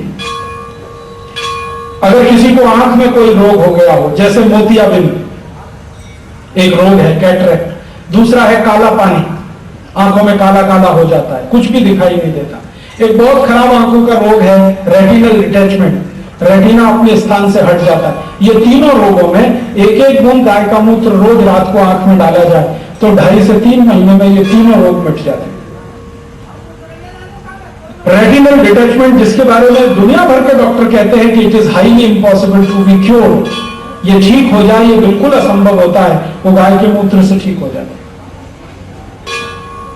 ऐसे 108 रोग हैं जिनकी चिकित्साएं आप गोमूत्र से कर सकते हैं। तो मैं आपको ये निवेदन करने आया कि आप ये गाय मूत्र चिकित्सा के बारे में अपने अपने गांव में प्रचार करना शुरू कर दीजिए। पहले भारत में सैकड़ों साल ये चिकित्सा होती थी, बीच में जब से अंग्रेजों ने गाय का कत्ल करवाना शुरू किया, गाय की संख्या कम हो गई, उस चक्कर में ये बंद हो गया। अब फिर से हमें ये शुरू करने की जरूरत है। और दूसरी एक छोटी सी बात बताता हूं कि अपना रसोई घर जहां हम भोजन पकाते हैं, उसमें जो औषधियां हैं आयुर्वेद की, उनका अगर गोमूत्र के साथ इस्तेमाल करें तो अद्भुत परिणाम आते हैं। आप बोले कि रसोई घर में क्या औषधि है? हम अगर रसोई घर को ध्यान दें तो उसमें 40 से 45 ऐसी औषधियां हैं जो गोमूत्र के साथ बहुत चमत्कारी परिणाम देती हैं। जैसे उदाहरण के लिए हमारे रसोई घर में एक बहुत अच्छी औषधि है, उसका नाम है मेथी दाना। पीले पीले रंग का छोटा छोटा होता है। यह मेथी दाने को रात में पानी में डालिए और रात भर इसको रख दीजिए। सवेरे उठकर इसका पानी पीना, पीछे से मेथी दाना चबा के खाना और 1 घंटे के बाद आधा कप गोमूत्र पी लेना। यह काम अगर कोई भी करे तो 3 महीने में जिंदगी भर के लिए डायबिटीज ठीक हो जाती है। डायबिटीज जो आसानी से ठीक नहीं होती, वो डायबिटीज इस मेथी दाने से और गाय के मूत्र से हमेशा के लिए ठीक हो जाती है। क्या करना? किसी भी डायबिटीज के पेशेंट को आप बोलो 1 चम्मच मेथी दाना 1 गिलास पानी में रात को भिगाए, सुबह उठकर इस पानी को घूट घूट पिए, मेथी दाने को चबा के खाए और उसके 1 घंटे के बाद गोमूत्र पी ले आधा कप। ये 3 महीने सतत करना है। उसके बाद वो ब्लड चेक कराए तो उसको शुगर एकदम नॉर्मल होगी। अद्भुत औषधि। किसी को ये संधिवात है, घुटने दुखते हैं, कमर दुखती है, कंधा दुखता है, उसको बोलिए कि 1 चम्मच मेथी दाना 1 गिलास पानी में डाले, सुबह उठकर पानी पिए, दाने को चबा के खाए, 1 घंटे बाद आधा कप गोमूत्र पी ले तो 2-2.5 महीने में ये पूरा संधिवात निकल जाता है। Joints pain, hip joints pain हो, चाहे नी जॉइंट्स पेन हो, चाहे शोल्डर जॉइंट्स पेन। हमारे परिवारों में हमारी माताओं को एक बहुत गंभीर रोग होता है जिसका नाम है यूट्रस डिस्प्लेसमेंट, गर्भाशय का अपने स्थान से खिसक जाना। यह अक्सर उन माताओं को होता है जिनको जबरदस्ती सिजेरियन ऑपरेशन किया जाता है। आजकल हमारे देश के जो डॉक्टर हैं ना, वो कसाई हैं और यमराज के भाई। ये बात मैं बहुत जिम्मेदारी से कह रहा हूं। पिछले 6-7 साल मैंने डॉक्टरों को नजदीक से देखा है, कभी भी नॉर्मल डिलीवरी होने नहीं देते। जो मां को हो सकती है उसको भी ऐसा डराते हैं कि ऑपरेशन करने के लिए मजबूर होता है। ऑपरेशन में उनका स्वार्थ क्या है? डॉक्टरों को पैसे मिलते हैं। अगर आपने नॉर्मल डिलीवरी कराई तो 500-1000 रुपए मिलेगा और सिजेरियन ऑपरेशन करवा दिया तो 20,000 रुपए डॉक्टर का सीधा बनता है। तो वो करते ही है डिसीजन कि आपको तो सिजेरियन करना ही पड़ेगा। घर वालों को डराते हैं, महिला को डराते हैं, घर वाले महिलाएं दोनों डर जाते हैं, फिर ऑपरेशन कराते हैं, डॉक्टर की चांदी हो जाती है। चांदी क्या होती है? तो 20,000 मिल गया। फिर उसी माता को यह बीमारी आती है यूट्रस डिस्प्लेसमेंट। तो उस बीमारी में अंत में डॉक्टर कहता है आप गर्भाशय काट के निकाल दो, इसकी जरूरत क्या? इस मूर्ख डॉक्टर को पूछने की बात है कि अगर इसकी जरूरत नहीं तो भगवान ने बनाया क्यों? और जो मां अपना गर्भाशय काट के निकलवा देती है उसकी जिंदगी कभी सुखी नहीं रहती। जिंदगी भर पीठ का दर्द रहता है, पेट का दर्द रहता है, कमर का दर्द रहता है, पीछे जांघों में दर्द रहता है, नींद ठीक से नहीं आती, खाना ठीक से नहीं खा पाती, हमेशा चिड़चिड़ लगी रहती है, जिंदगी नरक हो जाती है। इसलिए कभी भी किसी माता को घर में ऐसी समस्या आ जाए तो आप उसको ऑपरेशन मत कराइए, उसकी नॉर्मल डिलीवरी कराइए। नॉर्मल डिलीवरी के लिए मैं आपको तरीका बताता हूं। तरीका क्या है? ये गाय उसमें सबसे बड़ी मददगार है। जिस मां को गर्भावस्था प्रारंभ हुई हो उसको आप बोलिए कि रोज गाय का 1 गिलास दूध और उसमें मिलाया हुआ गाय का घी पीने का है रात को। गाय का दूध 1 गिलास और 2 चम्मच गाय का घी रोज रात को पीना। उसी गाय के दूध को दही बनाना और सुबह उस दही में थोड़ा चूने का पानी मिला के खाना। चूने का पानी हम सब समझते हैं, तंबाकू में लगा के जो चूना खाते हैं उसका पानी। तो चूने का पानी दही में मिला के सुबह खाना, पीछे से 3 केले खाना, रात को गाय के दूध में घी मिला के रोज पीना। ये अगर माँ को 8 महीने अगर दे दिया, 7 महीने भी दे दिया, तो मेरी गारंटी है कि उसको सिजेरियन ऑपरेशन नहीं होगा, डिलीवरी नॉर्मल होगी, बच्चा स्वस्थ होगा, तंदुरुस्त होगा। और आगे की मेरी गारंटी है कि उस बच्चे को जिंदगी में कभी ऑपरेशन नहीं करना पड़ेगा, वो इतना स्वस्थ रहे, उसको कोई वैक्सीन देने की जरूरत नहीं, हेपेटाइटिस बी वैक्सीन देना नहीं पड़ेगा, हेपेटाइटिस ए वैक्सीन देना नहीं पड़ेगा, उसको पोलियो वैक्सीन कभी देना नहीं पड़ेगा, क्योंकि उसके शरीर की प्रतिकारक शक्ति इतनी होगी। तो गाय का दूध, दूध के साथ घी, सवेरे गाय के दूध का बनाया हुआ दही और उसमें मिलाया हुआ चूने का पानी, बस इतना सा उपाय है ये। और दूसरा उपाय है कि अगर ये करने के बाद भी किसी महिला को यूट्रस डिस्प्लेसमेंट का केस होता है, तो आप उसको सवेरे गोमूत्र पिलाइए आधा कप, 1 घंटे के बाद यही मेथी का दाना और पानी मिला के रोज रात को रखना और सुबह खिलाना। इतने से यूट्रस डिस्प्लेसमेंट का ही केस ठीक हो जाए, जो गर्भाशय है ना वो वापस अपने स्थान पर जाकर फिक्स हो जाए। इतनी अद्भुत दवा है गोमूत्र, लेकिन मेथी दाने के साथ मिलाकर इस्तेमाल करें तो। ऐसे ही हमारे रसोई में एक बहुत अच्छी दवा है, उसका नाम है दालचीनी। दालचीनी गुड़ के साथ या दालचीनी शहद के साथ 1 चम्मच दालचीनी का पाउडर और 1 चम्मच शहद रोज मिलाकर किसी को खाली पेट दें और 1 घंटे के बाद गोमूत्र दें, तो 48 बीमारियां उसकी जिंदगी से हमेशा के लिए चली जाए। 48। पित्त के जितने भी रोग हैं, पित्त के रोग माने पेट में जलन होना, गैस बनना, खट्टी डकारें आना, रात को नींद नहीं आना, हमेशा बार बार हिचकी आना, ये सब पित्त की जितनी भी बीमारियां हैं वो सब की सब इससे ठीक हो जाती हैं। दालचीनी का पाउडर हिसाब जोड़ा है, 148 बीमारियां ठीक होती हैं। और ये 148 बीमारियों पर हिंदुस्तान के लोग हर साल 4.5 लाख करोड़ रुपए खर्च करते हैं। ये मुफ्त में ठीक होने वाली बीमारियां। आप जानते हैं डायबिटीज के भारत में 5 करोड़ मरीज हैं और एक मरीज का महीने का खर्चा लगभग 1000 रुपए का है, तो 12,000 रुपए साल का खर्चा। और 5 करोड़ मरीज है, 60,000 करोड़ रुपए डायबिटीज पे खर्च होता है एक साल में भारत में। लेकिन डॉक्टर गारंटी कुछ नहीं देता कि कितने दिन में ठीक होगा। वो कहेगा इंसुलिन का इंजेक्शन जिंदगी भर लगाते रहो, इसका माने वो इलाज नहीं कर रहा है, अपना धंधा कर रहा है। इलाज का मतलब है 2-3 महीने में ठीक होना ही चाहिए, और अगर नहीं कर सकता तो बोल देना चाहिए कि मैं इलाज नहीं कर सकता इसका। और वो डायबिटीज जिसका डॉक्टर जिंदगी भर इंसुलिन देता रहता है, वो गाय मूत्र से ठीक होती है। 148 बीमारियां जिनको लाखों करोड़ों रुपए लोग खर्च करते हैं हर साल, ये सब गाय मूत्र और चिकित्सा रसोई की, अगर रसोई की औषधियों की थोड़ी भी जानकारी है, इसका उपयोग करके ठीक कर सकते हैं। तो हम लोगों ने गांव-गांव ये प्रचार अभियान शुरू किया कि गांव-गांव में गोमूत्र चिकित्सा हो और अपने रसोई घर में जो आयुर्वेदिक औषधियां हैं उनकी चिकित्सा लोग करने लगे, तो गांव के लोग ठीक होने लगे और उनके रिश्तेदार पड़ोसी ठीक होने लगे, देश का लाखों करोड़ों रुपए बचने लगे और गाय का महत्व बढ़ने लगे। ये मेरी आपसे विनती है, आप अपने गांव में भी इसका प्रचार करें। तो आप बोलेंगे राजीव भाई ये सब जानकारी जो दी ये हमें याद नहीं रहती। बहुत लोग कहते हैं हमको ये बातें याद नहीं रहती। और याद क्यों नहीं रहती? क्योंकि हमारी स्मरण शक्ति कम हुई है। और हमारी स्मरण शक्ति कम होने का कारण क्या है? रोज हम भैंस का दूध पीते हैं तो भैंस जैसे ही हो गए, गाय का दूध पीना बंद हो गया, आप इसलिए भैंस का चालू हो गया। तो मेरी विनती है कि आप अगर स्मरण शक्ति अच्छी रखना चाहते हो तो गाय का ही दूध पीजिए।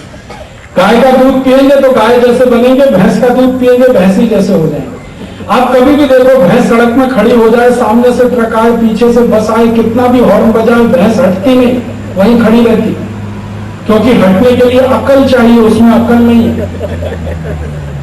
और कभी भी देखना भैंस कीचड़ में जाके बैठती है, गंदे से गंदा कीचड़, उसमें घुस जाएगी, बैठ जाएगी, और एक बार बैठ गई तो डंडा मारने पे भी नहीं निकलती। और कभी भी देखना भैंस का बच्चा जब पैदा होता है ना तो गिर जाता है जमीन, खड़ा भी नहीं रहता, और इतना आलसी होता है कि पड़ा रहता है, 2-4 दिन हिलता भी नहीं, उठा के रखना पड़ता है। और गाय का बच्चा जब पैदा होता है तो आधे घंटे में कूदना शुरू कर देता है और 1 घंटे में तो दौड़ने लगता है। इतना इमीडिएट क्यों? वो गाय का दूध पीता है। गाय का दूध पीने से चुस्ती फुर्ती आती है, भैंस का दूध पीने से आलस्य आता है। आप कभी सोचो अगर भैंस अच्छी होती तो भगवान कृष्ण ने जरूर पाली होती। आपको मालूम है भगवान कृष्ण के घर में 7 लाख गाय थी। 3 लाख गाय वो संभालते थे, 3 लाख गाय उनके भाई बलराम संभालते थे और 1 लाख गाय उनके पिताजी नंद बाबा संभालते थे। जो परिवार 7 लाख गाय रख सकता है वो एक भैंस तो रख ही सकता था, एक भी भैंस नहीं रखी। भगवान राम ने भी कभी भैंस नहीं पाली, उनके घर में कपिला गाय थी, कभी भी भैंस नहीं आई। भगवान शंकर के पास भी गाय का नंदी है, दत्त भगवान ने भी गाय ही पाली है, भैंस सिर्फ यमराज ने पाली है। तो आप भैंस का दूध पियो, यमराज के पास चलो। और भैंस का दूध पीने से यमराज के पास आप कैसे जाएंगे? आप जानते हैं भैंस का दूध पीने से शरीर में कोलेस्ट्रॉल बढ़ता है, क्योंकि भैंस का दूध गाढ़ा होता है। उस गाढ़े दूध को पचाने के लिए कोलेस्ट्रॉल चाहिए, तो कोलेस्ट्रॉल पैदा हुआ लेकिन वो फिर कंज्यूम नहीं होता, तो ब्लड में इकट्ठा होता रहता है। और ब्लड में जब कोलेस्ट्रॉल बहुत बढ़ जाता है तभी हृदय घात आता है, और हृदय घात आया तो यमराज के पास। तो भैंस यमराज की है, उसका दूध मत पियो। भगवान कृष्ण की गाय है, उसी का दूध पियो। और आप पियो, अपने बच्चों को भी पिलाओ, तो स्मरण शक्ति बहुत तेज होगी। मैंने मेरे अपने जीवन में ये करके देखा है। बचपन में मेरी स्मरण शक्ति बहुत अच्छी नहीं थी, तो मेरी माँ को किसी संत ने बताया कि इस बच्चे को गाय का दूध पिलाओ। तो बचपन से मेरी माँ मुझे गाय का दूध पिलाती है, उसमें थोड़ा घी डाल के और थोड़ी हल्दी, थोड़ी हल्दी, थोड़ा घी और दूध। मैं बचपन से पीता हूँ सोते समय। आज मेरी स्मरण शक्ति इतनी तेज है कि एक किताब में एक बार पढ़ लूं तो बता सकता हूं कि उसके किस पेज पर क्या लिखा हुआ। बचपन में मेरी स्मरण शक्ति इतनी अच्छी नहीं थी। ये गाय के दूध का और गाय के घी का कमाल है। आप अपने घर के बच्चों को भी यही पिलाइए और आप भी खुद यही पीजिए। और मेरा निवेदन है कि घी भी खाना है तो गाय के दूध का ही खाइए, भैंस के दूध का घी मत खाइए, क्योंकि उससे भी कोलेस्ट्रॉल बढ़ता है। तो फिर आप बोलेंगे ये भैंस का करेंगे क्या? बेच दीजिए, जॉर्ज बुश ले लेगा उसको बहुत जरूरत है उसकी। आपको मालूम है जॉर्ज बुश भैंस का मांस खाता है, तो भारत की सब भैंस बेच दो, अमेरिका चली जाएगी। खाएंगे अमेरिका वाले, उसको काट के खाएं या दूध पिए, हमसे क्या लेना देना। अपना देश भैंस का देश नहीं है, अपना देश गाय का देश है, क्योंकि ये कृष्ण का देश है, राम का देश है, महावीर का देश है, गौतम बुद्ध का देश है। यहाँ हर भगवान ने गाय पाली है, भैंस किसी ने नहीं। तो गाय रहेगी तो गाय का दूध आप पिएंगे। और एक छोटी सी विनती है कि आप गाय का दूध पिए, अपने जीवन में गाय का घी खाएं, जरूरत पड़े तो खेत में गाय का गोबर और गोमूत्र ही लगाएं। आजकल आप यूरिया, डीएपी, सुपर फॉस्फेट इस्तेमाल करते हैं, उससे खेती की हालत खराब हो रही।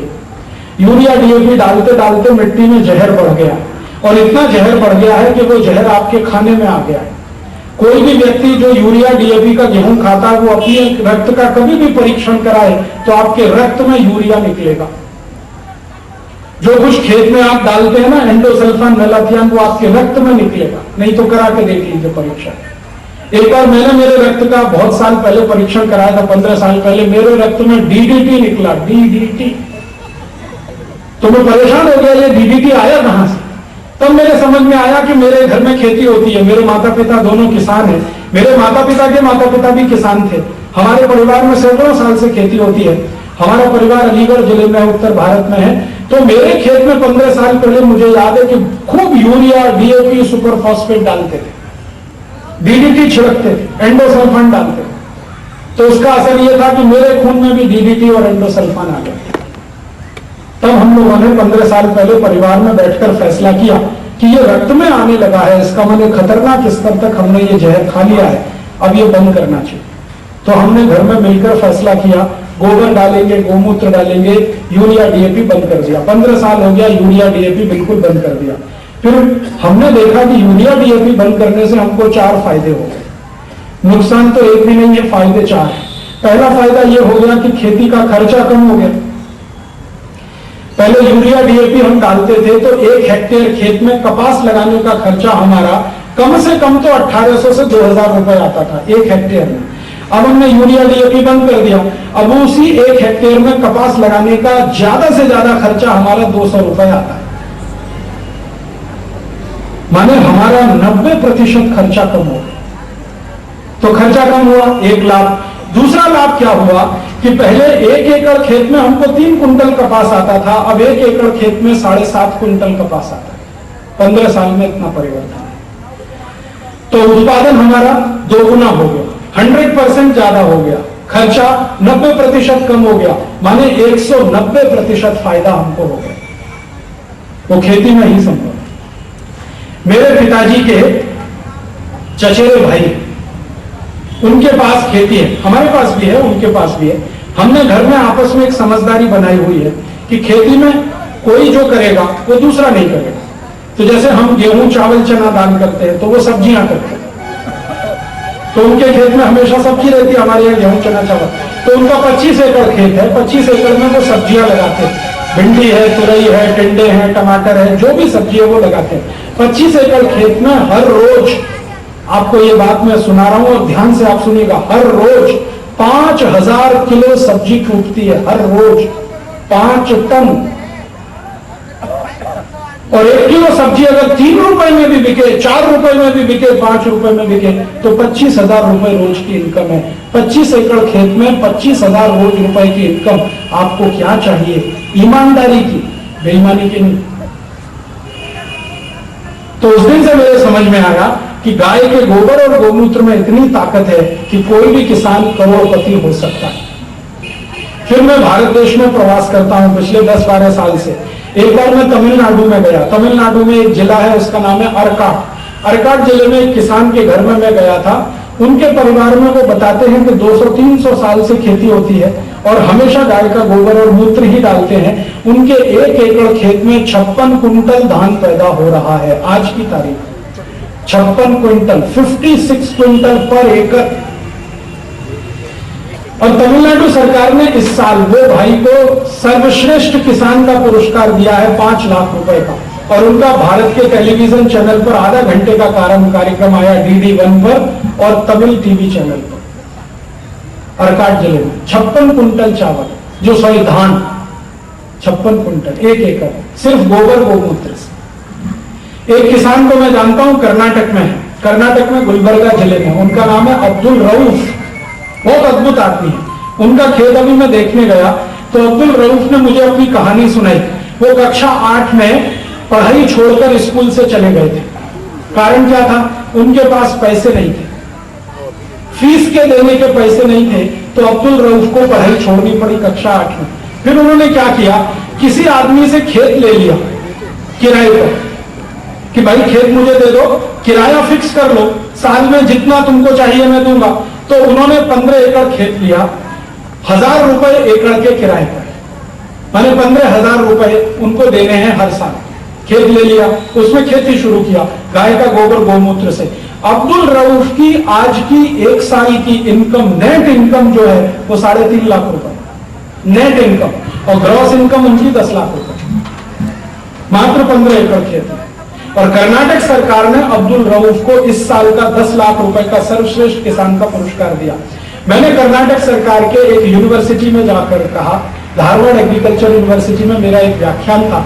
मैंने कहा ये अब्दुल रऊफ तो कोई साइंटिस्ट से बड़ा साइंटिस्ट है, जो काम वैज्ञानिक नहीं कर सकता वो अब्दुल रऊफ कर रहा है। अब्दुल रऊफ क्या करता है, गोबर गोमूत्र से ज्वार उत्पन्न करता है, ज्वार, और ज्वार का अच्छा क्वालिटी का बीज बनाकर बीज बेचता है और 10 लाख रुपए साल का कमा लेता 15 एकड़ से। तो मैंने वहां यूनिवर्सिटी को कहा कि इसको तो डॉक्टरेट की पदवी मिलनी चाहिए।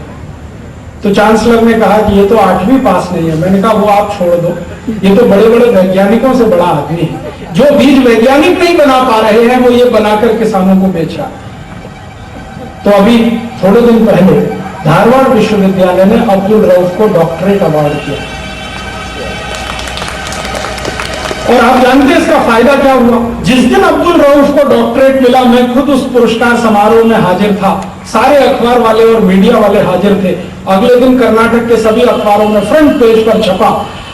3 दिन के अंदर 500 किसान आ गए कि हम भी यही कर रहे हैं, आप देखो हमारे खेत में, हमें तो पता ही नहीं था, हम भी यही कर रहे हैं, कोई 10 साल से, कोई 15 साल से। और उन 500 किसानों के खेत में जाके देखा तो एक एक से चमत्कार गाय के गोबर और गोमूत्र का। तब उन किसानों को सबकी लिस्ट बनाकर धारवाड़ यूनिवर्सिटी के सामने पेश हुआ। आज धारवाड़ यूनिवर्सिटी ने वो 500 किसानों को डॉक्टरेट दिया है। वो कहते हैं कि इनसे बड़ा कृषि वैज्ञानिक कौन हो सकता है। भले ये 8वीं फेल है, 7वीं फेल है, लेकिन इनकी जो अकल है, ये जो बुद्धि है, वो किसी वैज्ञानिक से ऊंची है। उस दिन से मुझे ये कन्विक्शन हो गया है कि अगर ये 500 किसान कर सकते हैं गोबर गोमूत्र से, मेरे अपने घर में गोबर गोमूत्र की खेती हो रही है, तो आप भी कर सकते हैं। आपके पास अगर थोड़ा भी खेत है, 1 एकड़, 2 एकड़, 5 एकड़, तो आप भी गोबर गोमूत्र से करना शुरू करें। तरीका इसका बहुत सरल है। गाय का गोबर ले लो, गाय का मूत्र ले लो, दोनों को इकट्ठा करके घोल लो, उसमें थोड़ा गुड़ मिला दो और चने की दाल का आटा या तो उड़द की दाल का आटा मिला दो। 15 दिन इसको रखो। 15 दिन के बाद इसमें पानी मिला दो, जितना गोबर मिलाया था उसका 10 गुना पानी मिला दो। अब ये जो घोल तैयार हुआ, इसको खेत की मिट्टी में छिड़क दो, स्प्रे करना। इसके स्प्रे करने के 2 तरीके हैं। अगर आपके पास स्प्रे मशीन है तो उसका नोजल निकाल के स्प्रे कर दो, और अगर खेत में पानी लगाते हैं तो पानी के साथ ये घोल छोड़ दो तो मिट्टी में चला जाए। और एक तीसरा तरीका है कि खेत की मिट्टी ले लो और इसमें डाल दो गोबर गोमूत्र का जो घोल है, मिट्टी इसको सोख लेगी, फिर उस मिट्टी को खेत में ऐसे डाल दो जैसे यूरिया डाल दो, और हर 15 दिन में करना है। मात्रा कितनी? अगर 1 एकड़ खेत है तो 15 किलो गोबर, 15 लीटर मूत्र, 2 किलो गुड़ और 2 किलो दाल का आटा। अगर 1 एकड़ खेत है, 2 एकड़ खेत है तो 30 किलो गोबर, 30 लीटर मूत्र, 4 किलो गुड़, 4 किलो दाल का आटा। अगर आपका ज्यादा खेत है तो मल्टीप्लिकेशन करते जाओ। और इसमें कभी ज्यादा कम हो जाए तो घबराने की बात नहीं है, क्योंकि इसका साइड इफेक्ट कुछ नहीं। यूरिया ज्यादा कम हुआ तो खेत जल जाएगा, ये ज्यादा कम होने से कोई फर्क नहीं। बस इसमें सावधानी इतनी ही रखनी है कि जब गाय का मूत्र और गोबर आप डालें तो वो देशी गाय का ही होना चाहिए, तो जर्सी का मत मिला देना उसमें। हाँ, जर्सी का मिलाएंगे तो परिणाम अच्छा नहीं आएगा, वो मैं पहले ही बता देता हूं। फिर आप बोलेंगे राजीव भाई बोल के गए थे, हमने किया, परिणाम नहीं आया। परिणाम अच्छा तभी आएगा जब देशी गाय का गोबर और देशी गाय का ही मूत्र हो।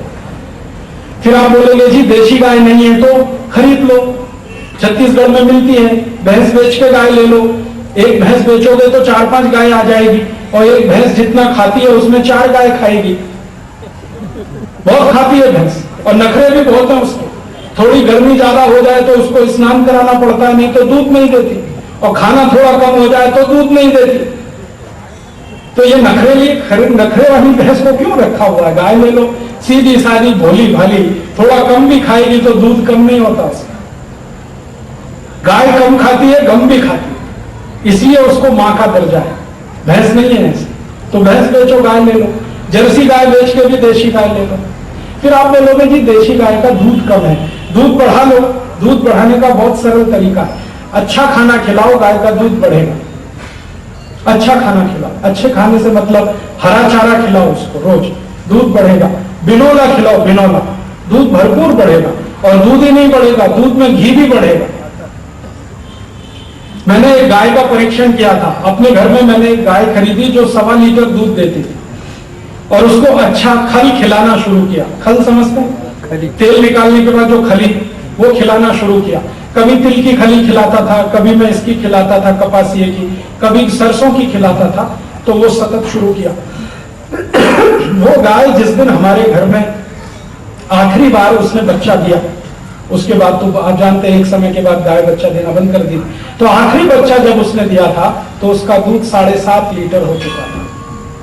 1.25 लीटर से 7.5 लीटर। फिर उसकी आगे की जो बछड़ी आई, उस गाय की जो बेटी थी, उसको भी अब हमने गाय बनाया है। आज उसकी बेटी का दूध 12 लीटर है।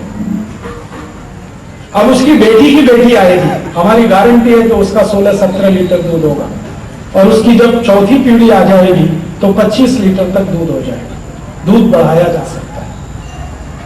गाय को अगर अच्छे से खाना खिलाओ, हरा चारा खिलाओ, दूध बढ़ता है।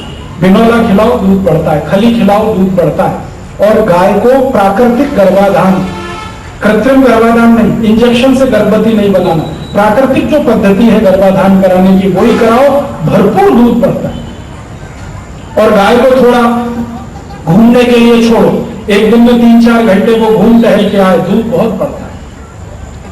और गाय इतनी समझदार है कि उसको पालने वाला अगर बीमार है तो उसको मालूम है वो जंगल में जाएगी, कोई जड़ी बूटी खा के आएगी, उसका रस दूध में आएगा, वो दूध पियो तो मालिक ठीक हो जाए। इतनी सेंसिटिव,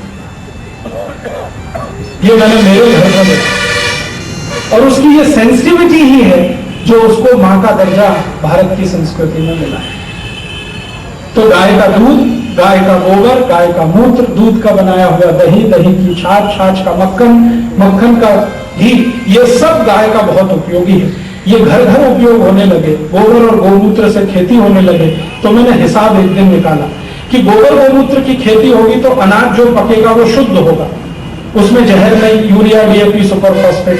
शुद्ध अनाज खाएंगे तो शुद्ध शरीर होगा, शुद्ध शरीर होगा तो शुद्ध मन होगा, शुद्ध मन होगा तो विचार शुद्ध होंगे, विचार शुद्ध होंगे तो आचरण शुद्ध होगा, आचरण शुद्ध होगा तो कर्म शुद्ध होगा, कर्म शुद्ध होगा तो दुनिया का स्वर्ग इसी जमीन पे उतर आएगा।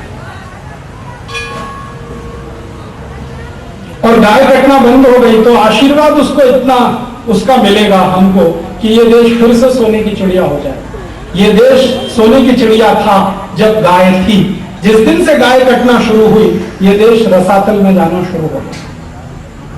भारत की गिरावट उसी दिन से शुरू हुई है जिस दिन से गाय का कत्ल शुरू हुआ। और जब तक ये कत्ल बंद नहीं होता भारत फिर से ऊंचा कभी आएगा नहीं। तो इसलिए हमने गोरक्षा अभियान चलाया, उसका गांव गांव हम प्रचार करते हैं। आपको भी मैं निवेदन करने आया कि आप गांव गांव से आए हैं, इसी गोरक्षा की बातें गांव गांव में कहें। तो आप बोलेंगे ये सब बातें बोलने के लिए अगर जरूरत पड़े तो हम लोगों ने कुछ किताबें बनाई हैं। एक पुस्तक बनाई है, उसका नाम है गोमूत्र चिकित्सा, पंचगव्य चिकित्सा। गाय का गोबर, गाय का मूत्र, गाय का दूध, दूध का बनाया हुआ दही, दही से निकाला हुआ मक्खन और घी, ये 6 वस्तुएं जो गाय से मिलती हैं, इनका क्या क्या चिकित्सा में हम उपयोग ले सकते हैं। तो 148 रोगों में गाय के शरीर से मिली हुई किस वस्तु का क्या उपयोग है, वो पूरी पुस्तक है, करीब 100 पन्ने की है। वो पीछे एक स्टॉल है, आप वहां से ले सकते हैं। इस पुस्तक को आप लेके जाइए, ध्यान से पढ़िए और इसमें दिए हुए जो फॉर्मूले हैं, सूत्र हैं, वो 6 साल से मेरे खुद के एक्सपेरिमेंट किए हुए हैं, अद्भुत परिणाम है, वो आप लोगों को बताना शुरू करें। एक दूसरी पुस्तक बनाई है स्वावलंबी खेती, गाय के गोबर और गौमूत्र से खेती कैसे करें और किस फसल में कितनी मात्रा में दें, उसकी पूरी पुस्तक है 100 पन्ने की, स्वावलंबी खेती। एक तीसरी पुस्तक है स्वदेशी चिकित्सा, माने रसोई घर में जो कुछ है, मैंने आपसे कहा ना, जैसे नमक है, जीरा है, हल्दी है, धनिया है, तुलसी है, अदरक है और गौमूत्र का इनका आपस का कॉम्बिनेशन क्या है, वो पुस्तक है स्वदेशी चिकित्सा। रसोई घर उसकी और गाय के मूत्र की। एक और पुस्तक है सौंदर्य चिकित्सा, माने चर्म रोग जितने होते हैं शरीर को, स्किन के जितने भी डिसीज है, इसमें क्या रोग है और क्या औषधि है, वो भी करीब 125 पन्ने की पुस्तक है। ऐसी एक गंभीर पुस्तक है, गंभीर रोगों की चिकित्सा, गाय के मूत्र से, रसोई घर की औषधियों से। हमारे जीवन में 48 गंभीर रोग हैं, जैसे कैंसर, जैसे डायबिटीज, जैसे asthma, bronchial asthma, tuberculosis, osteoarthritis, osteomyelitis, ऐसे 48 गंभीर रोग हैं जिनमें या तो शरीर कटता है या आदमी की मृत्यु होती है। इन गंभीर रोगों को कैसे ठीक करें रसोई घर से और गाय के मूत्र से, वो पुस्तक है गंभीर रोगों की चिकित्सा। ऐसी कुल 5-6 किताबें हैं, वो हमने बनाई हैं, पीछे स्टॉल पर है, आप ले जाइए। इन किताबों को ध्यान से पढ़िए और लोगों को बताइए। और ये जो व्याख्यान मैंने दिया, अगर इस विषय में आपको ज्यादा रुचि है तो 40 घंटे का ऐसा ही एक व्याख्यान है, उसकी सीडी बनाई है, वो सीडी भी है, ऑडियो सीडी है, वीडियो सीडी है, वो आप ले सकते हैं, टीवी पर देख सकते हैं, दूसरों को दिखा सकते हैं, सुन सकते हैं, दूसरों को सुना सकते हैं और उसकी कॉपी कर करके दूसरों को बांट सकते हैं। मेरा किसी पर कॉपीराइट नहीं है, सबको कॉपी करने का राइट है। आप उसकी कॉपी बनाएं, गांव गांव बांटें, गली गली बांटें, ये अभियान गांव में चल पड़े, शहर में चल पड़े और इतना तेजी से चले कि छत्तीसगढ़ के एक एक किसान तक ये जानकारी पहुंच जाए कि गाय का मूत्र कीमती है, गोबर कीमती है, उसको बेचो मत, उसको काटो मत, उसको पालो, तो आप भी सुखी रहोगे और देश भी सुखी रहेगा। इसी भावना से ये बातें मैं आपसे कहने आया। आपने बड़े ध्यान और शांति से सुना, मैं आपका बहुत आभारी हूँ। दूसरों को अगर आप ये बातें सुनाएंगे तो और भी आभारी रहूंगा।